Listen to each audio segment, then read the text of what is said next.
s'intéresse à cette prise de parole, celle de Volodymyr Zelensky qui s'adresse ce lundi à l'Union africaine depuis Kiev. Le président ukrainien doit interpeller aujourd'hui le bureau de la conférence des chefs d'État africains ainsi que les ambassadeurs africains accrédités auprès de l'institution. C'est la première fois que le chef d'État ukrainien s'exprime devant l'UA alors que le président en exercice Macky Sall s'est rendu en Russie il y a peu. On en parle avec vous, Gauthier Rabinski. Bonjour. On était censé, pour tout vous dire, vous faire vivre en direct cette prise de parole qui se joue finalement à huis clos, c'est cela? Pourquoi? Alors, on ne peut que se perdre en conjecture. Mais tout de même, il y a quelque chose à remarquer, c'est que vous savez très bien que Volodymyr Zelensky, le président ukrainien, lorsqu'il prend la parole, n'hésite pas à contrer, c'est un euphémisme, ses interlocuteurs. Alors, reprocher des choses, ça a été le cas avec la France pour les armes, ça a été le cas avec l'Allemagne également pour les armes et pour le louvoiement politique. Donc, comme on dit d'habitude, il y va. Il ne se prive pas de rentrer dans le lard, pardonnez-moi l'expression, de ses interlocuteurs. Est-ce que les dirigeants de l'Union africaine, et Macky Sall en premier, ont jugé qu'une interview publique, enfin plutôt qu'un échange public risquait de leur être dommageable? Que peut dire Zelensky qui froisse les chefs d'État africains? Précisément que les chefs d'État africains, via Macky Sall, se sont rendus à Moscou pour demander à Vladimir Poutine que les questions de céréales ou d'approvisionnement en engrais soient résolues, autrement dit, que tout ça soit hors sanction.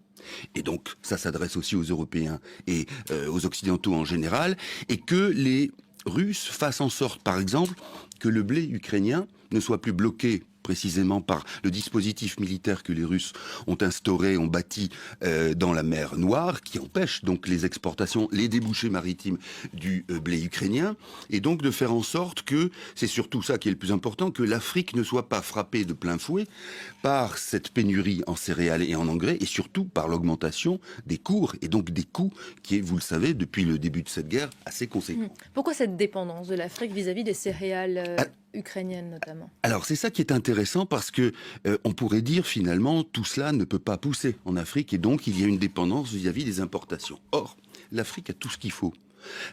Pour faire pousser le blé, certains ont déjà commencé, que ça soit l'Éthiopie ou le Kenya, et vous avez donc des dispositions naturelles, on va dire biologiques, à produire ce type de céréales comme le blé, et pour les engrais aussi, il y a tout ce qu'il faut dans le sous-sol africain. Alors, évidemment, il y a des difficultés. Difficulté, c'est d'abord que parfois les cours des mêmes matières premières occidentales jouent en quelque sorte du dumping, c'est-à-dire qu'ils ont un effet déloyal sur les cours africains. Mais le plus important, c'est que finalement, la volonté politique dans certains États, pas tous, mais dans certains États africains, manque. Et on le voit particulièrement à un exemple qui est celui des structures routières qui précisément permettent d'échanger ce blé. Or, elles sont très largement défaillantes et quand bien même vous auriez des productions très conséquentes de blé, si vous n'arrivez pas à les écouler d'une manière ou d'une autre par des infrastructures routières fiables, eh bien ça ne sert à rien. Donc, vous voyez, il y a un problème intra-africain à cette affaire, qui n'est pas forcément à mettre à la décharge ou d'en accuser les chefs d'État africains, mais il y a aussi parfois le résultat d'une mauvaise gouvernance et qui n'est pas axé justement sur un débouché qui pourrait permettre à l'Afrique d'être en autosuffisance alimentaire et donc ne plus être le jouet des cours en cas de crise majeure dans le monde. C'est pour ça que l'Afrique finalement se sent concernée par le conflit aujourd'hui.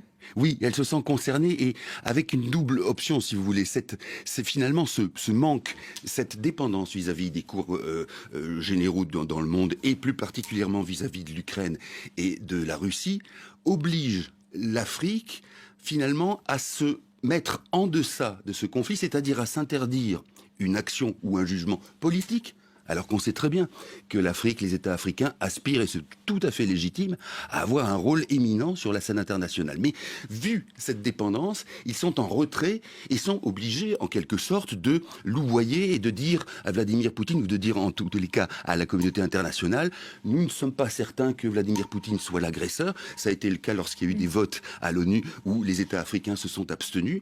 Et donc, d'une certaine manière, l'Afrique se tire une balle dans le pied diplomatique de par sa dépendance vis-à-vis de l'Ukraine et de la Russie dans ce domaine-là. Elle a une dimension politique, cet échange, il a une dimension politique? Incomparablement, vous avez vu comment les Français dans certains pays comme le Mali sont particulièrement mal vus, et on sait pourquoi. Il y a évidemment des reproches éminents à faire à la présence française, mais plus généralement, il y a me semble-t-il, une séquelle du complexe colonial. C'est-à-dire que lorsque vous avez l'ancienne tutelle qui prend un parti, donc la France, qui est pour l'Ukraine, il convient dans certains Africains d'être radicalement opposés et donc de soutenir la Russie. Ce qui veut dire que certaines choses du complexe colonial ne sont toujours pas digérées et toujours pas finalement surmontées. C'est là l'un des aspects de cette crise.